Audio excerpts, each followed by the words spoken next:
Bien, allez, bienvenue tout le monde. Au fait, on va parler de quelque chose qui va intéresser tout le monde. Et je pense Jalal. Alors, si Jalal, peut-être qu'il apportera des exemples plus concrets, puisque il a bossé sur des projets où on a intégré Project Server. En fait, aujourd'hui, on va. Est-ce que vous connaissez Project Server? Bon, je ne te pose pas la question, mais personne n'a. Est-ce qu'il y a quelqu'un qui a déjà vu Project Server? Non. Alors, en fait, aujourd'hui, on va parler de l'intégration de deux produits. Le premier s'appelle Project Server et le deuxième s'appelle TFS. Est-ce que quelqu'un a déjà vu TFS? Une personne. Toi, tu n'as jamais vu TFS. Bien, ça tombe bien. Tu es le seul à avoir vu TFS, mais qui a dit chef TFS. Deuxième, mais vous travaillez ensemble. D'accord. Derrière, trois, c'est bien. Ok, alors au fait, je vais rapidement expliquer ce que c'est chacun des produits à toutes les personnes. Et après, parce qu'au fait, l'objectif aujourd'hui, c'est de vous montrer comment ces deux produits peuvent s'interfacer ensemble. Ok? Alors on va commencer par Project Server. Je parle sous ton contrôle. N'hésite pas à m'interrompre pour rajouter des choses. D'accord? Alors au fait, Project Server, c'est un produit qui a été créé, je pense, en première version en 2001, où on a vraiment eu une version mature. Project Server, comme son nom l'indique, c'était le pendant serveur, c'est-à-dire l'équivalent de Microsoft Project en serveur. Et Microsoft Project, c'est quoi? C'était, au départ, ça faisait partie de la suite Office.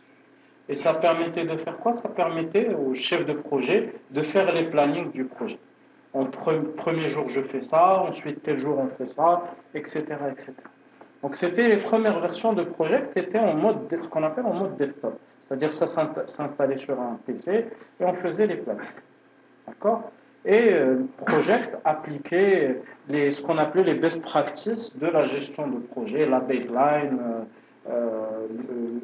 la vue en Gantt, enfin tout ce qu'on peut utiliser comme principe pour gérer les projets. D'accord? Avec l'arrivée du mode Internet, on s'est posé la question de comment faire de la gestion de projet en équipe. Et c'est là où est venu Project Server comme une sorte d'interface entre les différents utilisateurs et les projets pour faire de la gestion de projet. D'accord? Il y a eu pas mal de versions de Project Server. La dernière, ça s'appelle Project Server 2010. D'accord? Celle d'avant c'était 2007 et celle d'avant c'était 2003. Au fait, ça accompagne toujours une version d'Office général. D'accord? Et tu veux rajouter peut-être quelque chose? C'est bon? Alors, TFS, il y en a trois qui disent savoir. Que je peux vous proposer, si ça ne vous dérange pas, juste pour que ça soit un peu plus interactif. Tiens, le monsieur avec la chemise blanche, est-ce que tu peux m'expliquer, est-ce que tu peux nous expliquer ce que c'est que TFS? En fait, moi, la partie sur laquelle je travaillais sur TFS, c'était. Tu t'appelles comment déjà? Ayman. Ayman. Chappé. Tu peux me venir ici si tu veux parler. C'était un projet de développement d'une application gestion des campus universitaires. Et en fait, puisqu'on était des gens. Ayman, tu travailles pour quelle société? En fait, moi, je suis étudiant en 5e année à Superinfo. D'accord. Et je suis un responsable de département informatique dans une société qui s'appelle IDG. IDG. Ouais. D'accord. Je suis en même temps un consultant infrastructure chez Nelly. Nelly, d'accord. Et comment ça se fait que tu n'es pas parti dans un campus à l'étranger? Que tous ceux de ta promo, c'était à la mode, non? Ouais, mais parce que j'aime le Maroc, j'aime travailler pour le Maroc. Dès que je faisais que plaisanter, c'était pour toi. Donc, tu peux nous expliquer ce que c'est que TFS? En fait, quand je vous ai dit la partie sur laquelle je travaillais sur TFS Server, c'est que le but c'était qu'on travaille en équipe. En équipe. Oui. Et en fait, à chaque fois qu'on passe le code chacun, c'était pas du tout pratique. D'accord. Alors, le but c'était que un de mes amis avait un serveur TFS et on a hébergé notre application chez lui, dans son serveur. Ouais. Et en même temps, on modifiait, on a connecté notre Visual Studio. sur le TFS. Sur le TFS. Et en même temps, on modifie, toute l'équipe modifie directement sur le serveur, bien sûr en mettant à jour. D'accord. Je t'en prie. Je vous rappelle juste, c'est un événement communautaire, donc l'idée c'est d'échanger entre nous. Donc, mon expérience sur la TFS, c'était dans le cadre des projets dans la société j'implique, un beaucoup de groupe.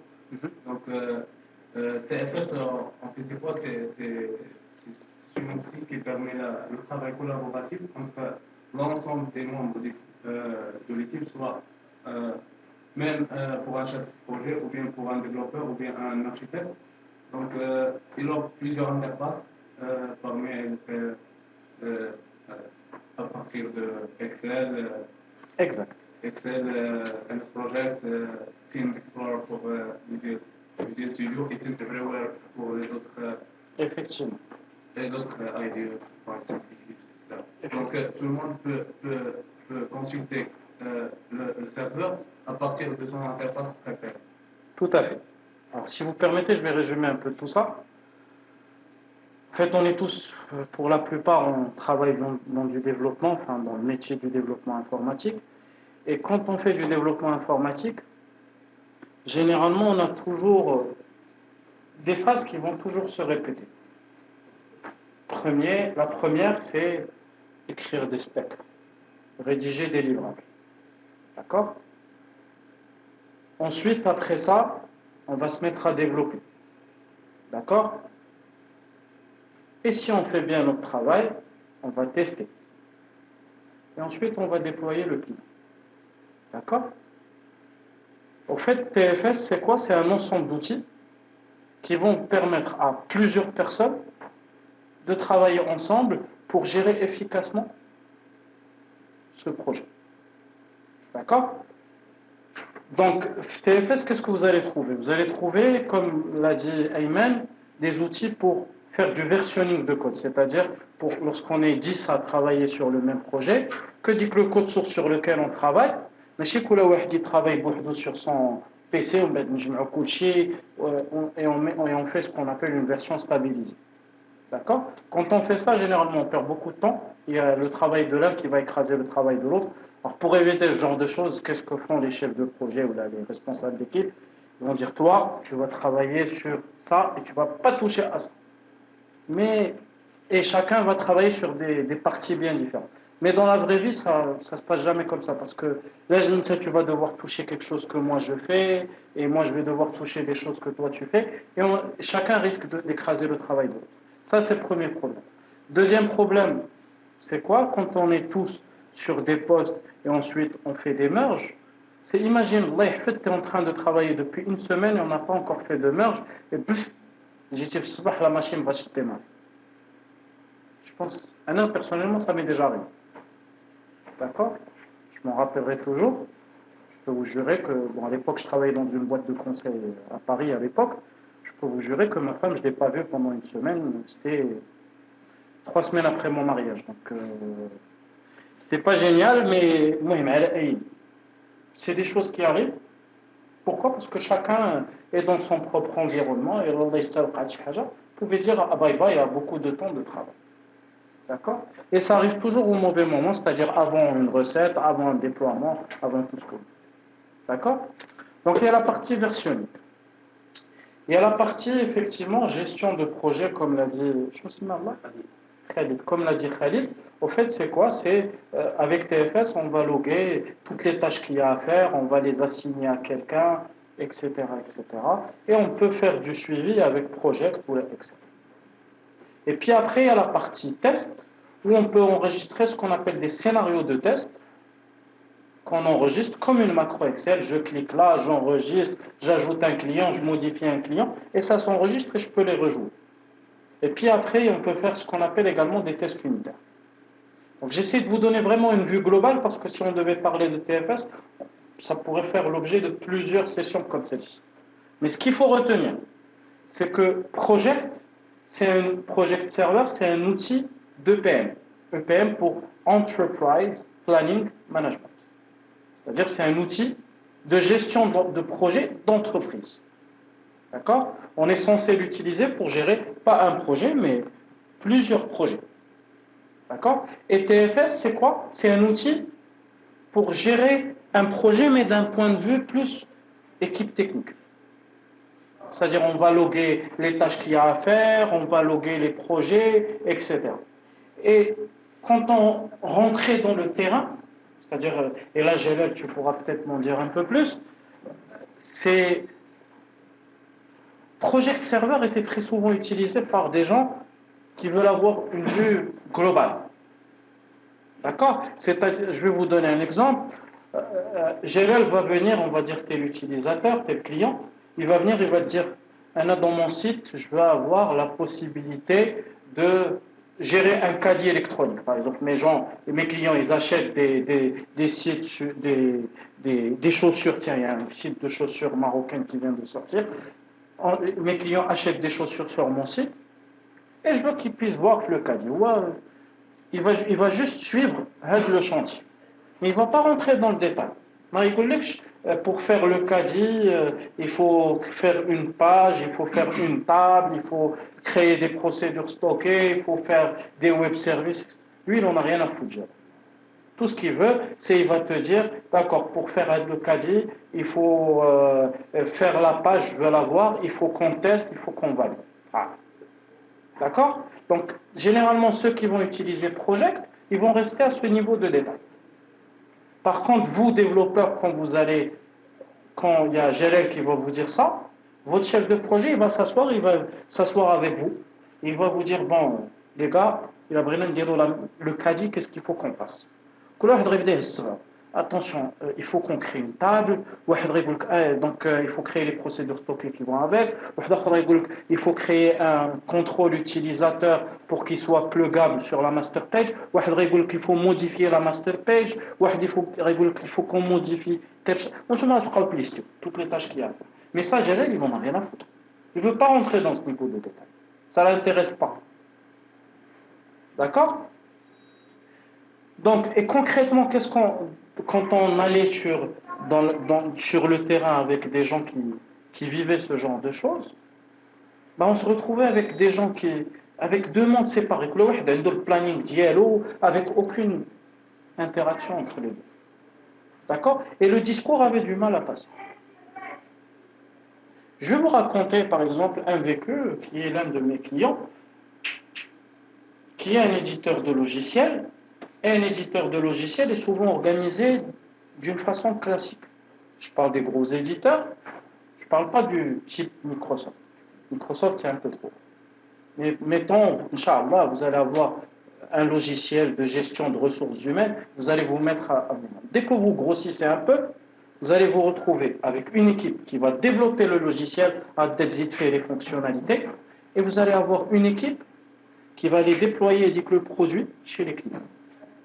Donc très souvent, on se retrouve avec une équipe de consultants et une équipe de développeurs. D'accord? Et chaque type de personne, il a sa propre vision, ses propres problèmes, ses propres choses à faire, etc. Donc chez ce client, qu'est-ce qu'on avait? L'équipe de consultants, elle faisait son planning. Ou le patron des consultants, le patron des développeurs, tu dis là, pour être le client, je dois faire telle chose. Tu dis d'accord, tu as dire il crée les éléments dans TFS et une fois par semaine, ils vont se retrouver ou là, ils vont faire des réunions. Donc, il y en avait un qui loguait des choses Project Server et l'autre qui loguait des choses TFS. D'accord? Mais la seule façon d'actualiser le planning, c'était de faire des réunions. Il n'y avait aucun moyen d'automatiser des choses pour que lorsque quelqu'un met à jour la tâche TFS, que ça mette à jour la tâche Project Server. D'accord? Vous avez bien compris. Project Server, c'était des chefs de projet plus fonctionnels et TFS pour des gens plus techniques. Ok? Et donc, depuis la version 2008 de TFS, même 2005, il y avait pas mal d'outils communautaires qui étaient sortis pour justement permettre d'adresser à de la problématique. Mais depuis 2010, là, depuis la version 2010 de TFS et la version 2010 de Project Server, Microsoft est en train de sortir des choses en standard. Parce qu'avant, c'était que des choses communautaires, des gens qui développaient des choses et qui les mettaient à la disposition de la communauté. Donc pour aider le client, on a mis en place la fonctionnalité communautaire. Ça a plutôt bien marché. Mais là, comme vous allez voir, tout ce qui est en standard fonctionne mieux, avec moins de bugs, puisque c'est ces personnes qui ont développé ces produits qui vont se charger de les interfacer. D'accord? Donc comme vous pouvez le lire ici, Community Technology Preview, parce que c'est encore en version communautaire. Cette fonctionnalité, elle est en train d'être intégrée à TFS et c'est en train d'arriver petit à petit. Donc, horizon 2011, ça sera de base dans le produit, Inch'Allah. Donc là, ce que je vais vous proposer pendant la session,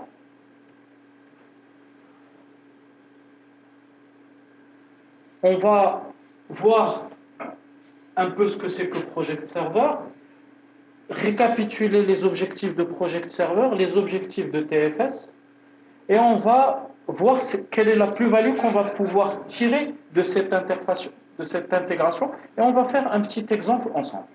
D'accord? Là, on a une petite machine virtuelle qui contient cette fonctionnalité, et on va voir ensemble comment l'utiliser, à quoi ça sert, c'est quoi la plus-value business, etc.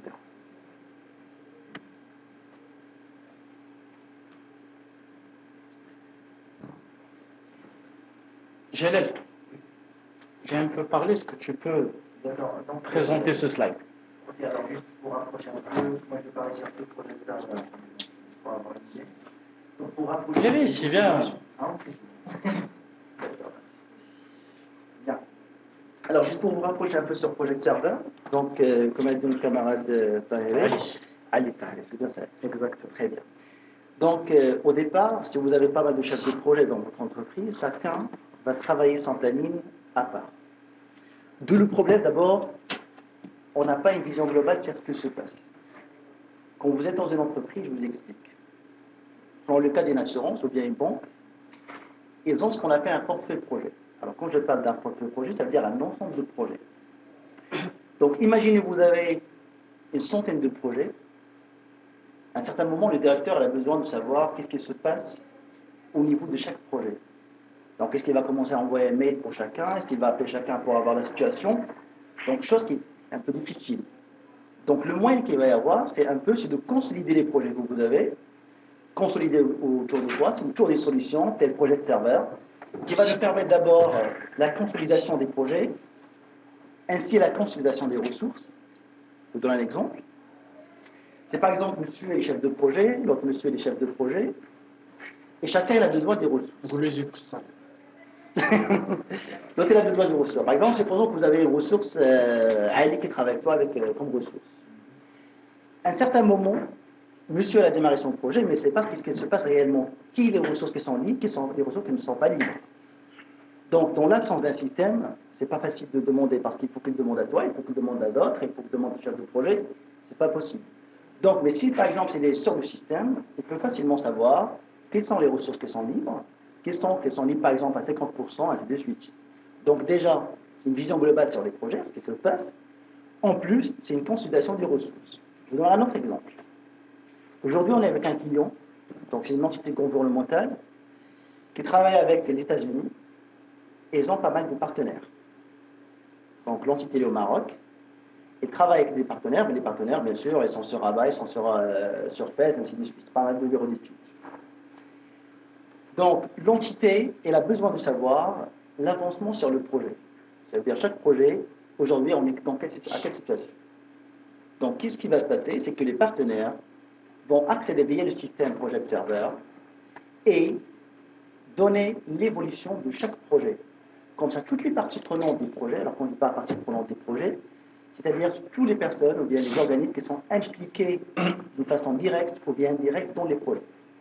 Donc, comme ça, le directeur, il pourra savoir sur le système l'avancement de chaque projet. Ce n'est pas le sponsor des projets qui a sponsorisé le projet. Il faut également savoir ce qui se passe. D'accord? Donc, les utilités, il y a pas mal de choses à voir. Alors, d'autres exemples, vous êtes sur un projet de développement, je suis votre chef de projet. D'accord? Et chacun travaille sur une partie. Donc à un certain moment, moi j'en ai besoin de savoir où est-ce que vous êtes par rapport à cette tâche que vous avez déjà attribuée. Donc vous, je ne vais pas venir, je vais passer voir dire que là où tu es pour le moment, bah, sur le système, je peux par exemple mentionner, là aujourd'hui je suis à 50% sur cette tâche, c'est là je l'ai finalisé, ainsi de suite. Donc vous comprenez un peu, là c'est bon. Donc c'est plus la consolidation de projet, et c'est plus la consolidation de ressources, et c'est pour avoir une vision globale, ça c'est ce que se passe normalement au niveau portefeuille projet. Merci beaucoup. Je vous en prie, donc là, chez des management, je reviens plus tard, pourquoi pas. Inch'Allah. Je peux prendre une bouteille. Donc là, tout ce que vous a dit Jalal, je vais essayer de vous l'illustrer par des petites images, et on verra tout à l'heure un peu plus en détail pendant la démonstration. Alors tout à l'heure, Jalal a parlé de portfolio de projet. Pourquoi? Parce que quand on est un chef de projet ou un directeur de projet, généralement, on ne va pas gérer un projet, mais plusieurs projets.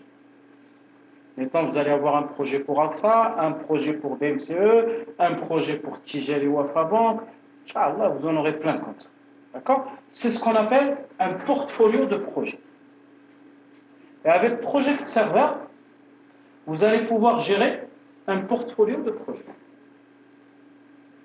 Et l'idée, c'est toujours la même, avoir de la visibilité, non pas sur un projet, mais sur tous les projets d'un seul coup.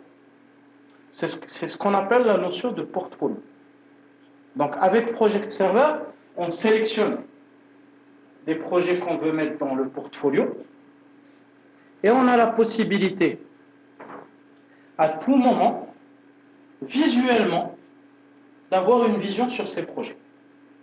Vous avez bien compris, vert, ça se passe bien, jaune, moyen, attention, et rouge, ça va. Donc, qu'est-ce qui nous permet de dire jaune, vert ou rouge? C'est toujours la même chose. Est-ce qu'on est on track, c'est-à-dire est-ce qu'on est dans les délais ou pas dans les délais? Donc, l'idée, ça peut vous paraître rien. Mais quand on est un directeur de projet, on paye cher pour avoir ce genre de vision.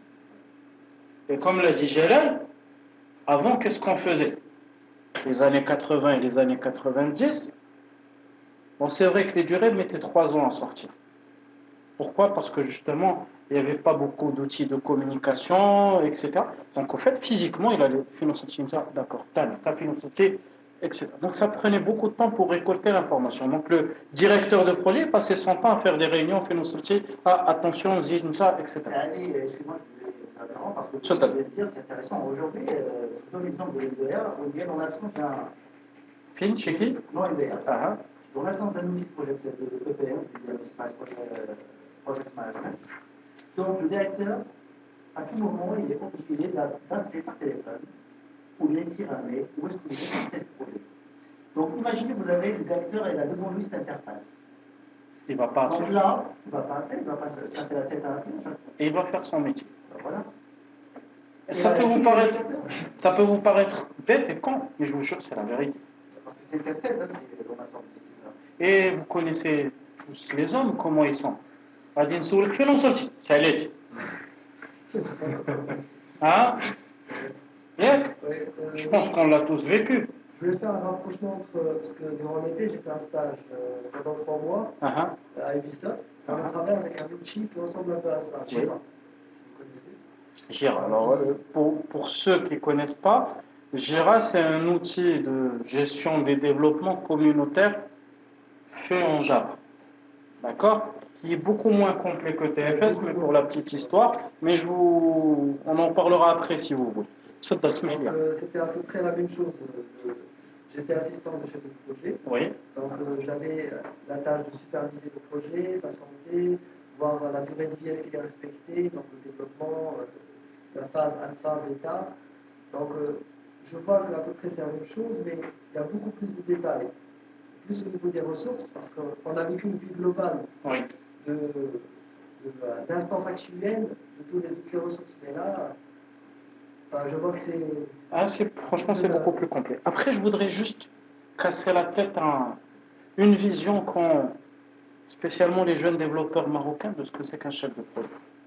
Un chef de projet, dans la tête de beaucoup d'étudiants, c'est je gère l'équipe. Fais non sortir, t'es en retard, c'est pas bien. ونمشي نشوف الشاب كبير ونلقى attention ça va pas هادشي راه محماضش هذاك راه ما تيخدمش مزيان c'est pas ça un chef de projet. Un chef de projet c'est d'abord avant tout gérer une équipe et gérer des hommes. Deuxièmement, gérer des risques. Mais pas lorsqu'il y a le problème, je le gère. Il faut savoir à l'avance quand est-ce qu'il va y avoir un problème, et pas dire il y a un problème, mais dire quelles sont les solutions que je pourrais mettre en place avant qu'il y ait le problème pour le régler. C'est vraiment très important. C'est ça un véritable métier d'un chef de projet. Gérald, tu es libre d'avoir une autre vision. Non, ce que je viens de dire, c'est exact, parce qu'un chef de projet, c'est vrai, c'est pas quelqu'un qui donne que des ordres. Donc d'abord, c'est quelqu'un qui donne l'intérêt aux personnes et qui donne l'intérêt à ce qu'ils font. D'abord. Quand on parle gestion de projet, c'est d'abord un pilotage de projet. Donc le pilotage de projet, ça veut dire c'est agir dans les contraintes de délai, d'accord, et de ressources et de temps. Enfin, on veut dire de coûts. C'est-à-dire, là où il y a un problème, il faut agir. Mais tout ce qu'il faut savoir, la gestion de risque dans un projet, c'est quelque chose qu'on prépare à l'avance. C'est un processus qui continue dans tout le projet. D'abord, avant que vous commencez votre projet, il faut savoir quels sont les risques auxquels peut-être on est exposé. C'est-à-dire, tiens, je serai exposé dans la phase telle à tel risque. Dans ça, il faut préparer les choses. Alors, préparer comment? Préparer par des ACP, c'est-à-dire des actions correctives et préventives. Correctif, pourquoi faire? Ça veut dire si le risque est là, qu'est-ce que je vais faire? Et si tu permets, je vais juste te compléter. Et un risque, c'est pas forcément ce à quoi vous pensez. Il y a un bug ou le chien. Un risque, ça peut être mon client, enfin le chef de projet côté client, ben, elle est enceinte, dans 3 mois, elle va partir en congé maternité. Il faut le gérer. Je vais vous donner un autre truc, un risque auquel on pense jamais. C'est, je sais pas, Leicester, où il y a des inondations comme ce qu'il y a eu, ça on n'y pense jamais. Mais justement, le plan de risque, de gestion des risques, doit prévoir ce genre de choses. D'accord? Je vous donne que des exemples comme ça, mais il y en a plein. Et justement, un outil de PM, c'est pas je gère le planning. Ça gère le planning, ça gère les risques, ça gère le côté financier, ça gère les ressources. Pourquoi? Parce que j'ai l'habitude de dire que gérer 4, 5 personnes, humainement, si vous êtes bien organisé, vous n'avez pas besoin d'un outil de gestion de projet. Si vous êtes vraiment la tête bien organisée, vous savez ce qu'il faut faire et comment le faire, avec une feuille, un stylo, Excel, etc., ça vous suffit largement. Mais là, ce dont on est en train de parler, c'est lorsqu'il y a plusieurs projets, plusieurs personnes, etc. Là, franchement, au-delà de 5 personnes, je défie quiconque de vraiment bien gérer ces projets sans un outil. D'accord? Et ces outils-là, justement, vous donnent tous les outils qui vous permettent de suivre au jour le jour, de gérer les risques à l'avance, de tout traquer, etc., etc. Ok?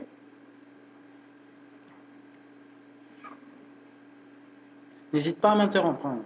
C'est bon, en français, par exemple, la solution qui présente la solution pour les serveurs, là, il y a une partie normalement pour les risques, pour identifier normalement les risques sur chaque projet.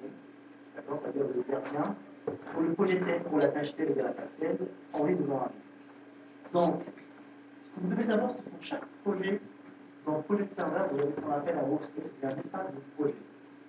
Donc, un espace de projet, c'est quoi? C'est comme un site web, d'accord? Mais là, vous avez l'ensemble des documents associés à tel projet.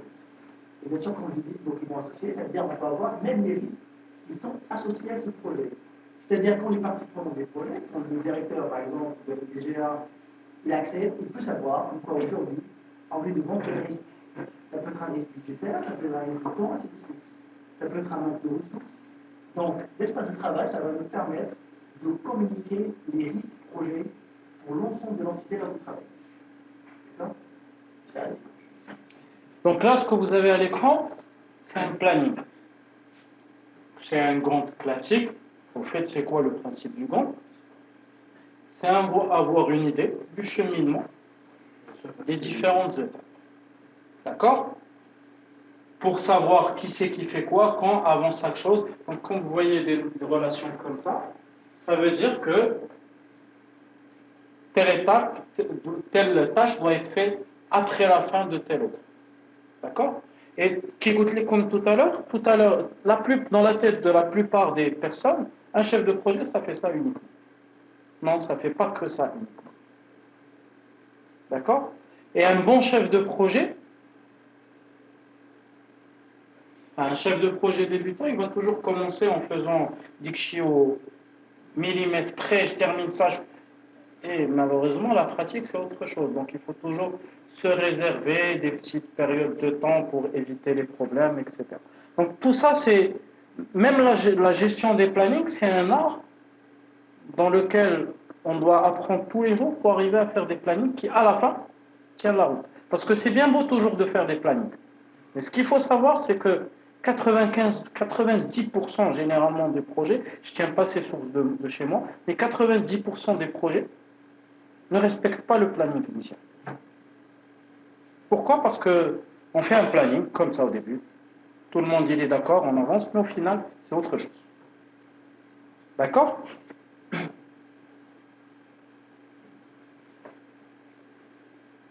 Dans un outil de PM,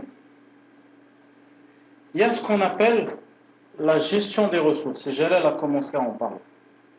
Maintenant, mettez-vous à la place d'un chef d'entreprise. D'accord? Mettons, il y a Jalal qui va vous contacter, il va vous dire j'ai un projet pour vous de 500 jours.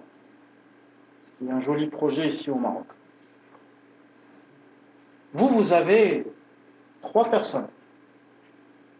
Il faut à tout moment que vous puissiez être capable de dire qui c'est qui est libre de telle période à telle période, qui c'est qui ne l'est pas. Et c'est vraiment là où vous allez trouver l'intérêt de ce genre d'outil. Ils vont vous dire telle ressource, elle est occupée de telle date à telle date. Attention, de telle date à telle date, elle n'est pas occupée. Alors pourquoi moi j'insiste sur ce genre de choses? Moi je suis à la tête d'une société de conseil. Mon gagne-pain c'est quoi? C'est le temps qu'on veut. Venez me voir, je vais vous dire il faut 100 jours hommes pour faire telle chose. Ou les GLL, on va l'appeler, on va lui dire il faut mettre en place tel projet. Tout ce qu'il va vendre lui, c'est pas ni licence, ni serveur, j'imagine. Ni licence, ni serveur, il va juste vendre de la matière grise. Le service, exactement. Et le pire des scénarios, c'est de savoir que monsieur, il est assis, qui Tigueroual. Bon, ça arrive toujours dans une société de service, hein, mais généralement, il ne faut pas que ça dure trop longtemps. Parce que plus ça dure, moins je gagne de l'argent. Et plus il est content, bien entendu. Donc, pire encore, le pire des scénarios, plus il va s'emmerder, plus il va aller ailleurs. Donc, c'est jamais bien. Donc, il faut toujours un chef de projet, il a la vision sur l'employabilité de ces ressources, est-ce qu'elles sont bien utilisées, est-ce qu'elles sont bien optimisées, etc. Et ce genre d'outil, justement, vous permet d'avoir cette vision. Est-ce que vous avez des questions par rapport à Project Server? Bien, est-ce que tu peux me dire ce que vous faisiez avec Jira? Comme ça, je vais faire un parallèle avec ce que tu vas me dire et pour vous dire ce que fait TFSR. Donc, au niveau de Jira, c'était plus la gestion de ressources et voir où chaque ressource en est. Par exemple, on dit que, par exemple, on a ici une qui travaille sur la tâche X, il a un temps prédéfini de telle période à telle période, et il doit obligatoirement valider auprès de son lead avant que le lead le valide auprès de... Tu permets que je corrige juste une chose. Ce n'est pas de la gestion de ressources, c'est de la gestion de tâches. Gestion de tâches, mais ça rentre aussi dans des activités. Voilà, gestion des activités. Parce que l'organigramme, sur l'approbation des avancements sur les tâches. on avait un système de stories. Donc, le chef de projet créait des stories et les leads devaient répartir les travaux afin de valider et en quelque sorte de gérer les stories jusqu'à l'aboutissement du projet. On avait aussi le concept de jour 1. On devait vérifier un peu est-ce qu'on respecte le budget, est-ce que le temps est respecté. On pouvait aussi voir, par exemple, dans le projet, dans la salle d'à côté, est-ce qu'ils avaient des ressources, parce que le projet, c'était le plus gros projet que Microsoft avait eu durant plusieurs années. Oui, je sais. C'est 60 personnes à gérer. On avait 60 personnes à gérer. Qui sont en train de partir. Il y avait une personne déjà qui nous avait fait faire plus de 4 jours. C'était un graphiste. Donc il ne venait jamais à l'heure, il venait toujours à 11 heures et partait toujours plus tôt et ne faisait pas son travail. Donc on a eu un gros décalage avec notre client, bien sûr Ubisoft France. On a eu un super décalage qu'on devait remplir après. Et comme vous avez dit, une personne, ça peut ruiner tout un projet. Ça nous a fait perdre du temps et à un moment, il fallait récupérer avec les autres ressources, rajouter des ressources qui n'étaient pas planifiées. Enfin, c'est toute une histoire. Mais dans le principe, j'ai vu que j'avais déjà lu quelques articles sur des projets et sur oui. Je vois déjà le principe que tout le monde peut travailler en même temps. Ce qu'on n'avait pas, par exemple, chez nous. On travaillait avec plusieurs outils, certes, mais qui ne permettaient pas de tester et de builder en même temps. On avait obligatoirement besoin d'un data manager qui devait gérer toute. Eh bien, merci. C'est un plaisir. Voilà. Non, mais Pourquoi, si tu permets, je vais juste rebondir, après je te laisse la parole. C'est important pour que vous sachiez d'où vient TFS et c'est quoi l'intérêt de TFS. Le versionning, ça fait longtemps que ce principe existe. Le versionning, c'est la gestion du code source et la possibilité de travailler à plusieurs sur le code source. Des outils de gestion de tâches, il y en avait beaucoup. Ça existe depuis une bonne dizaine d'années.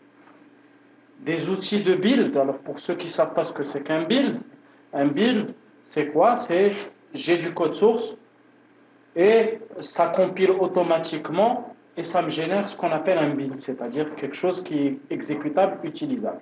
Alors l'intérêt d'avoir un build, c'est de dire est-ce que ça compile ou ça compile pas. Anecdote, on travaille avec Perforce. Tout à fait. D'accord? Et il y a également la partie de test. Donc, quand on était dans le monde Java, très souvent on utilisait Jira pour faire telle chose, Perforce pour faire telle chose, un outil de gestion des tests, un outil de gestion de projet. Mais quand vous cherchez à intégrer tout ça, intégrer ça veut dire quoi? Je vais vous donner un exemple où c'est utile. Il y a le client qui vous appelle. Oh, si Mohamed, depuis que tu m'as déployé telle chose. Ah, mais tu ne t'as pas Ah bon? Bon. Première question qu'un chef de projet va poser à son responsable d'équipe, je me modifie-t-il? Est-ce que le difficile est modifié? Vous rigolez parce que vous devez vivre ça. Premier réflexe qu'on va faire, on va lancer des explorateurs Windows, on va trier par date. On va تاخذ القاب stylo, ah, il a été modifié, ah, il a été modifié, ah, il a été modifié. D'accord? Après la deuxième question qui va venir très rapide. Je connais baba les قاصد الفيشي. كل شيء يقول لك نمشي نتغدى نمشي نتعشى نمشي ناخذ قهوه ما قصش. D'accord? Donc c'est juste un exemple, mais c'est des exemples qui sont réels. TFS, quand il est venu, il a dit, vous allez avoir tous ces outils, une seule boîte. Tout est centralisé dans une seule base de données. Le jour où vous allez vous poser la question, j'ai enregistré un bug, quels sont les fichiers qui ont été modifiés, qui c'est qui a fait la modification, quel jour, etc. Donc avec ce genre de produit comme TFS, vous allez être capable de faire ce qu'on appelle la traçabilité. La traçabilité est une notion qui est très importante. Même dans le monde, mais là, si vous allez au Maroc, donc ça commence, mais si vous allez aux États-Unis ou en Europe, chaque aliment qui est produit, il faut garder la traçabilité de la chaîne. شكون اللي صوب هاد البيضه وهاد البيضه من باعها وشحال بقات عند هذا etc. C'est une notion qui est très importante. Pas pour fliquer, si pour fliquer, mais c'est surtout important pour dire le jour où il y a un problème, c'est quel lot qui est impliqué et c'est quel lot qu'il faut rappeler pour éviter qu'il y ait d'autres problèmes. La même chose dans le monde du développement informatique, cette traçabilité est très importante. D'accord? Et avec un outil comme TFS, on est capable, mettons, le client appelle, il dit j'ai un bug. Je log le bug. D'accord? Mon équipe de développement, elle va dire pour corriger le bug, il faut faire telle tâche, telle tâche, telle tâche. Je prends la tâche. Pour faire la tâche, il faut que je modifie, je vais faire un check-out du fichier et je vais le modifier. Et quand je vais faire un check-in, je vais dire j'ai fait un check-in pour corriger la tâche qui est reliée à le bug. Et à tout moment, vous allez pouvoir avoir une vue globale pour dire, pour corriger telle erreur, quels fichiers ont été modifiés, par qui et à quelle heure. D'accord? Et tout ça est possible parce que TFS stocke tout dans des méga grosses bases de données et vous donne des outils pour communiquer de toutes les façons. Quand je dis communiquer, c'est vraiment communiquer. Vous allez avoir un entrepôt de données, vous allez pouvoir ouvrir votre Excel et dire quelles sont les tâches qui ont été faites de telle date à telle date, les bugs qui ont été répertoriés et corrigés. Vous allez avoir des outils pour requêter, que ce soit sur Excel, Project et même des sites internet. Tout à l'heure, je t'ai interrompu. Parce que je vais vous faire revenir en arrière, c'est pas grave. D'abord, je vais dans la manière dont. Inch'Allah, on y reviendra. Donc, pour résumer, TFS, dans l'esprit au départ, c'était beaucoup plus une vision développeur, chef de projet technique. D'accord? Ça permettait de quoi? De gérer des tâches. Faites des listes, ça permettait de gérer des listes. Des listes de quoi? De bugs, de tâches, de tests, de builds, etc. etc. Mais rappelez-vous une chose, Project Server, c'était une vision high level, chef de projet fonctionnel, et TFS, quand il est venu, c'était une vision, comme disent les Anglais, deep, c'est-à-dire profonde, on rentre dans les détails, et d'un point de vue technique.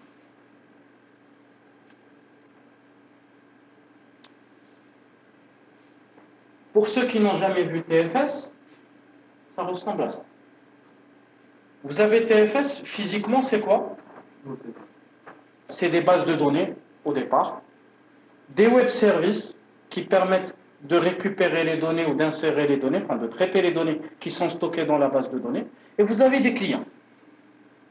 Des clients, c'est-à-dire des moyens pour afficher dès que les informations, là, insérer dès que les informations. L'un des clients, c'est Visual Studio. Donc là, ce que vous avez, c'est le client Visual Studio pour accéder à TFS. On accède à quoi? On accède à des bugs, à des tâches, etc. L'avantage pour vous, développeurs, c'est que vous ne sortez pas de votre environnement de développement. Vous êtes dans Visual Studio, vous voulez voir quelles sont les tâches qui me sont affectées, vous cliquez sur un bouton, ça vous les sort. Et vous allez pouvoir voir le détail, à qui il est assigné, son statut, des descriptions, l'historique des modifications, etc. OK?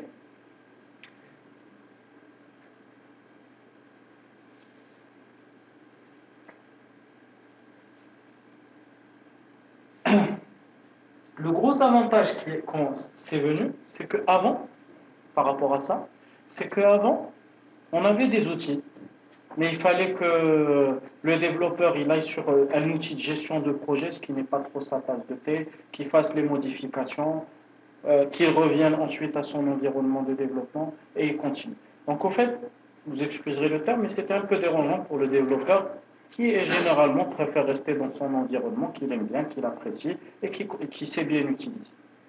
D'accord?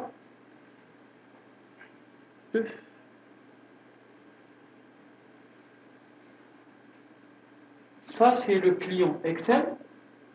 Même chose que tout à l'heure, sauf que c'est une vue par Excel, ou par exemple, là où c'est intéressant, c'est quoi? J'ai une réunion avec mon chef de projet, il va me demander c'est quoi la liste des bugs qui ont été corrigés. Je vais sortir une feuille Excel, je peux la mettre en forme comme je veux, en mettant des couleurs, en étant plus visuel, je l'imprime et je la lui donne. Et vous avez exactement la même chose avec des outils comme sur Project. Et ce qui est surtout important, c'est que directement dans Visual Studio, vous allez avoir une vision, vous pouvez donner de la vision, voir de la vision sur ce qui était initialement estimé, le temps qui était prévu initialement, le temps qui reste et le temps qui a été complété. Donc ça vous permet toujours de savoir combien j'avais prévu au début, combien j'ai travaillé, combien il reste à travailler. Et un chef de projet va toujours poser ces mêmes questions à ses développeurs. شحال دوزتي الوقت؟ شحال باقي لك؟ وفوقاش tu penses que tu vas pouvoir terminer? علاش؟ لأن ديك le chef de projet, il a un client en face de lui, il faut qu'il sache lui dire quand est-ce qu'on va te livrer, monsieur le client. Ou là, pour voir est-ce qu'on est en retard ou pas en retard. Et avec Team Foundation Server, ce qui est surtout intéressant, c'est qu'on va garder l'historique de tout ce qui a été modifié. Vous avez une tâche, vous aviez mis 8 heures, on estimait 10 heures, ça va garder la trace que tel jour, tu as fait telle modification. Encore une fois, ce n'est pas pour fliquer, mais pour garder tout l'historique, pour justement pouvoir répondre à la fameuse question de la traçabilité.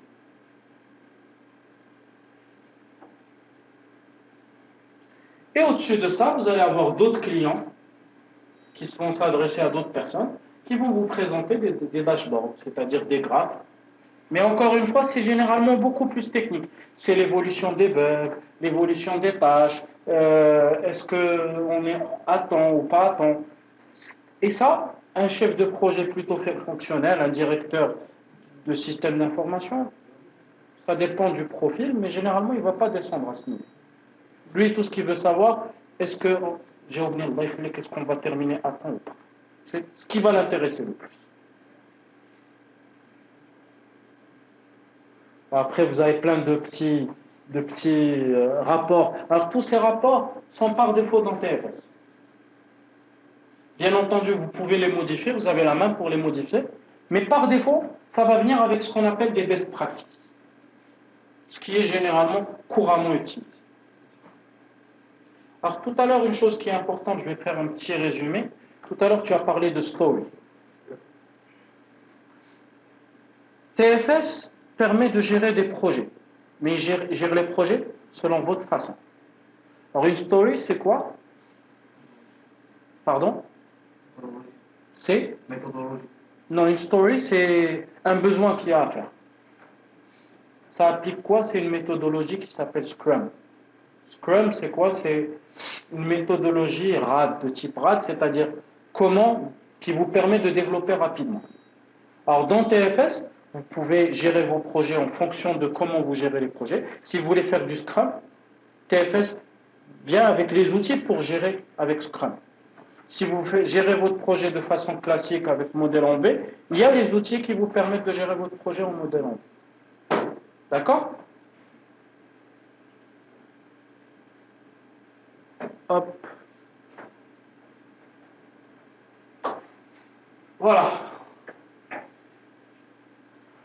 Donc, pour résumer, TFS va être très utile pour des équipes de développement pour garder ce qu'il y a à faire et dire où est-ce que j'en suis, le temps que j'ai consommé.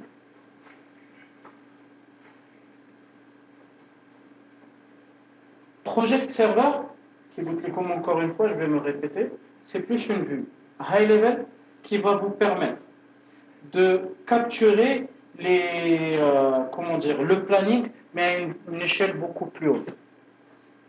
D'accord? Un jour, vous allez faire cet exercice et vous allez vous rendre compte que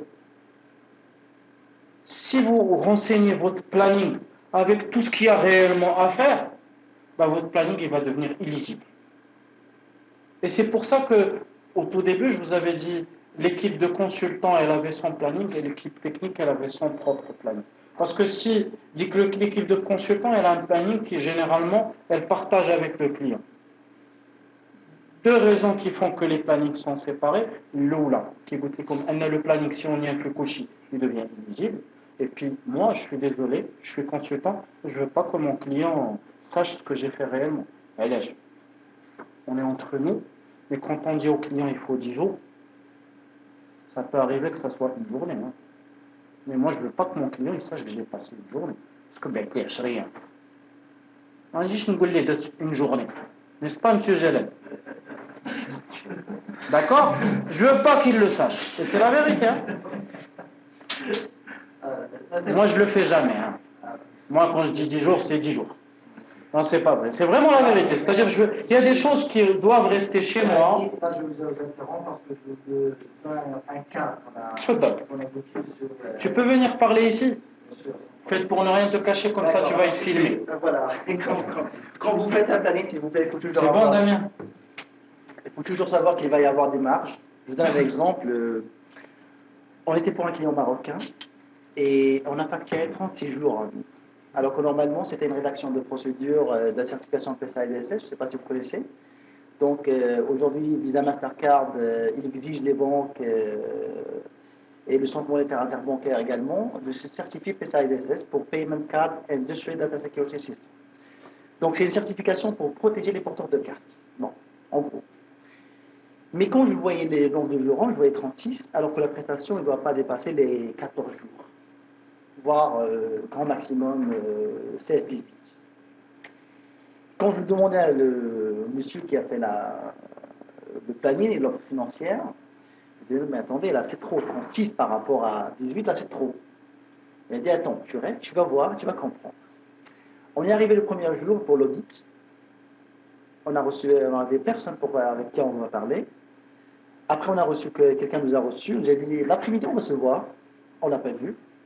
On est venu hier. Donc, 8h30, nous allons se rencontrer. 8h30, il n'est pas là. Et nous, tout le temps, il n'est pas là. C'est un client marocain. C'est un client marocain. Donc, vous imaginez les marques qu'il va y avoir. Il m'a dit tiens, là, tu comprends. Donc, ce sont des genres de risques, mais ça ne veut pas dire que vous allez baser sur ça. Mais des risques pareils, ça arrive toujours. Donc, quand vous faites un planning, comme vient de dire Ali, tu vas avoir des petites marges. Il va y avoir des problèmes, certes. Donc, il faut toujours s'attendre. Mais je reviens sur un point tout à l'heure, tu m'as parlé de votre graphisme qui ne venait pas. Pourquoi ce problème? C'est que c'est un manque de gestion de risque. Aujourd'hui, un client, une assurance marocaine, il a aujourd'hui le problème. Il cherche, si vous voulez savoir, il cherche aujourd'hui un développeur de net. Tu peux me mettre en relation avec eux? Oui, sans problème. Donc, le problème qu'il y a, c'est qu'ils ont travaillé sur une application interne, mais à un certain moment, la personne a démissionné.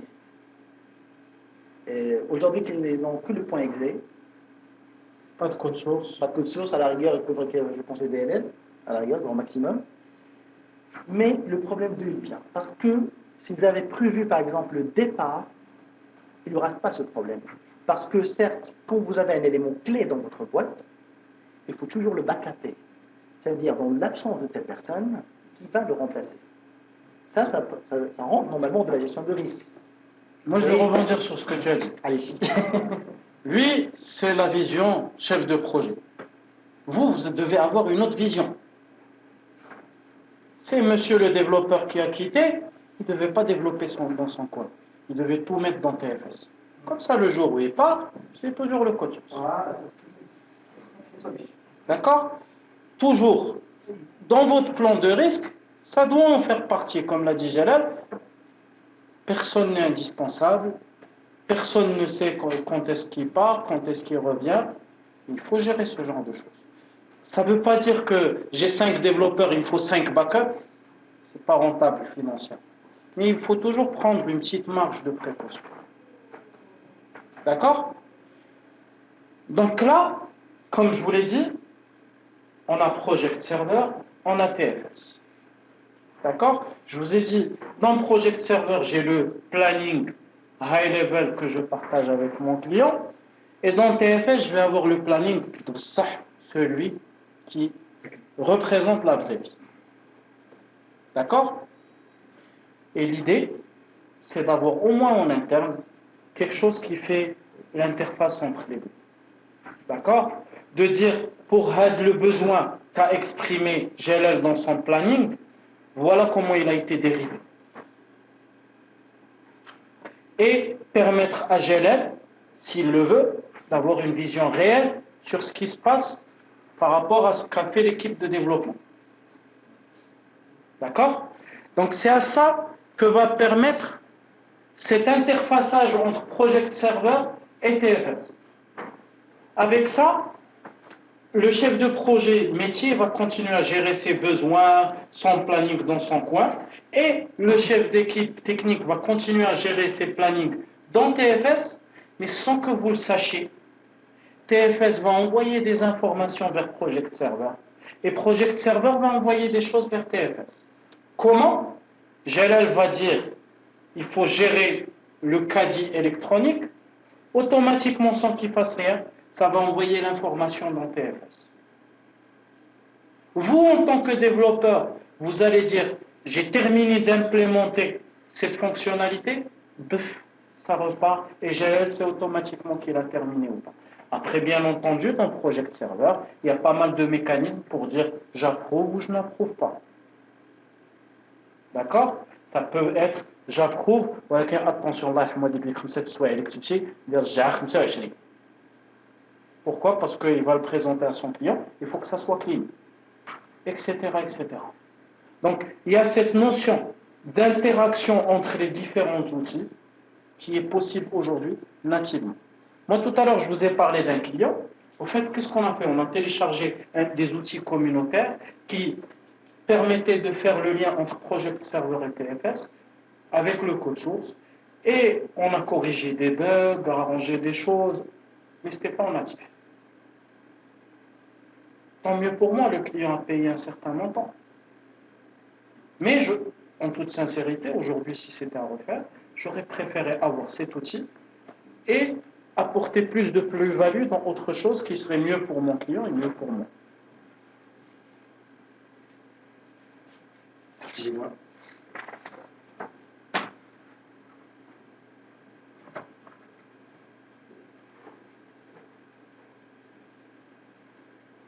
Alors, l'outil de mapping entre Project Server et TFS qui est par défaut dans le produit, quand il va sortir, Inch'Allah, qui est comme en horizon 2011, il va supporter TFS 2010 uniquement, avec deux clients, enfin deux Project Server, il y a IMA 2007, il y a IMA 2010. Voilà, donc c'est ce que je peux vous dire rapidement sur les deux outils. Déjà, je vais vous présenter Project Server. Tu n'as jamais vu Project Server 2010? Je l'ai vu, mais je n'ai jamais déployé auprès d'un client. Voilà. Alors, franchement,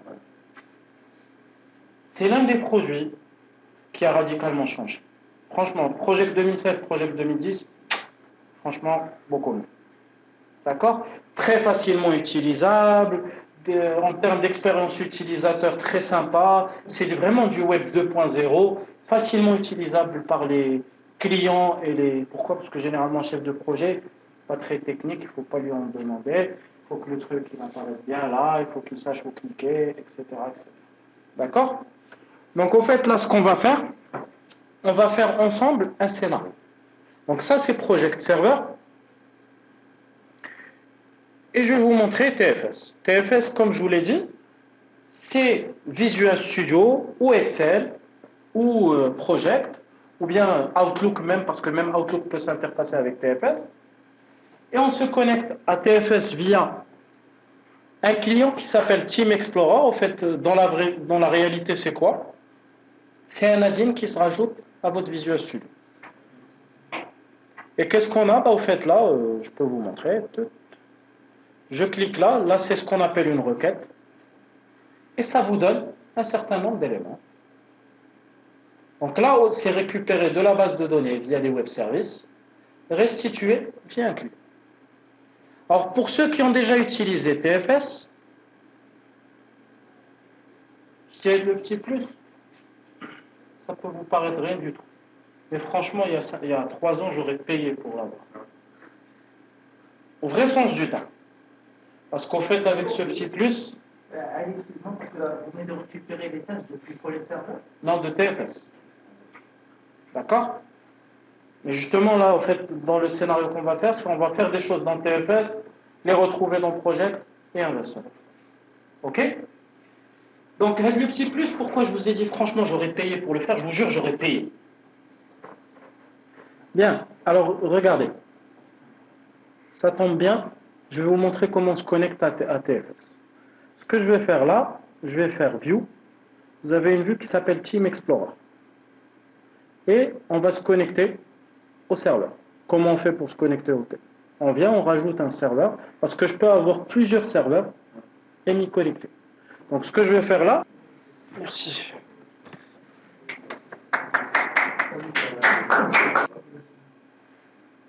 Mes H.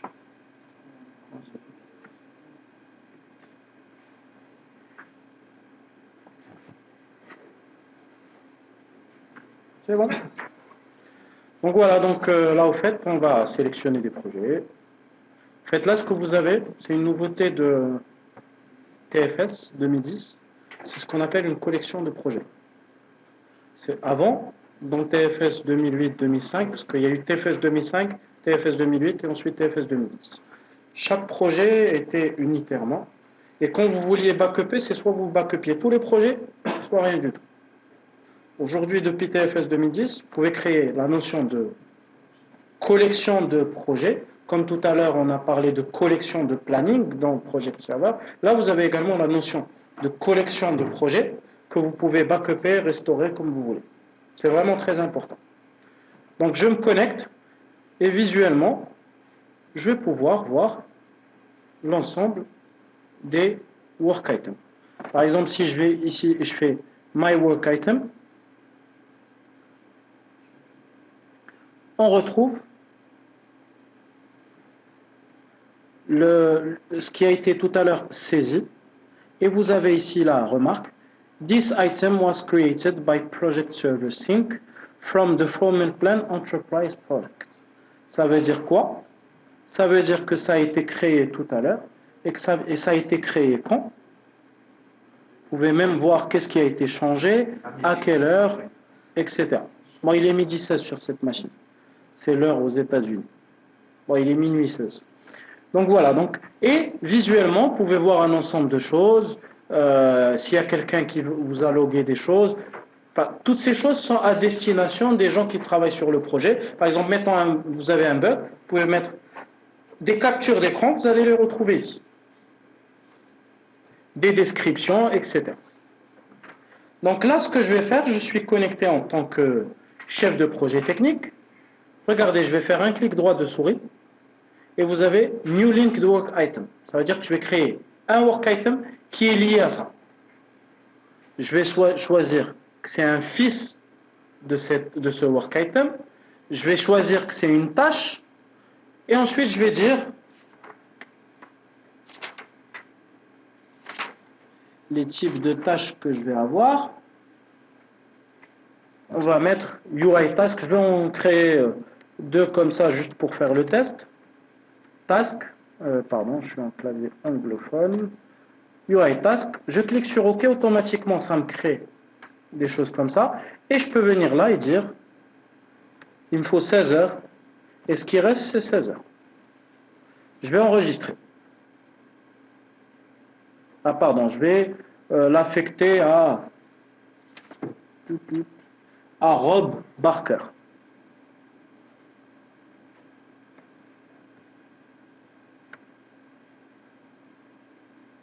Voilà. Et je vais enregistrer.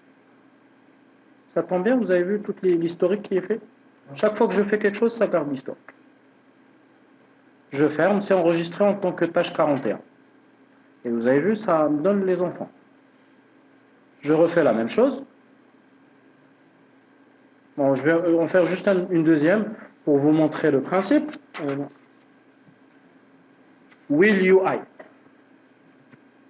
En mouton, je mets will. Je ne vais même pas cliquer sur Shift, c'est pas grave. C'est jamais. Je vais l'affecter à. Allez, Tina. Prenons une demoiselle.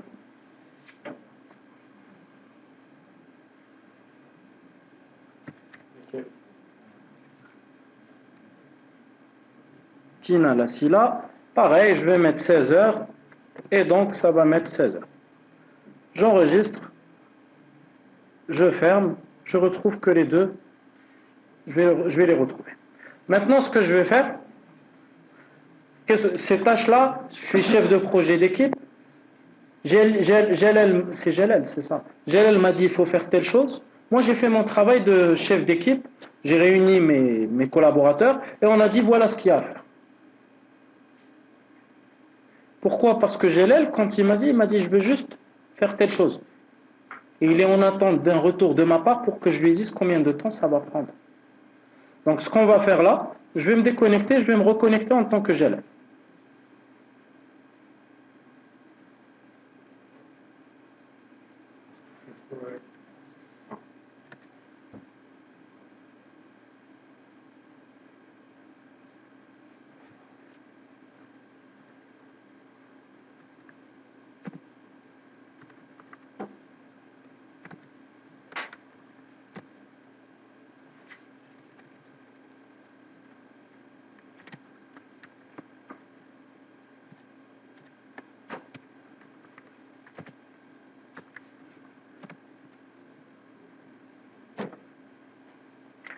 Donc Lina, quand elle va se connecter, ou Jalal, pardon, quand Jalal va se connecter, il va trouver, ah, j'ai une tâche de mes ressources que je dois mettre à jour. Il clique, il va directement dans un endroit qui s'appelle l'Approval Center. Directement, il clique là, il peut voir le détail de ce qu'il y a à faire.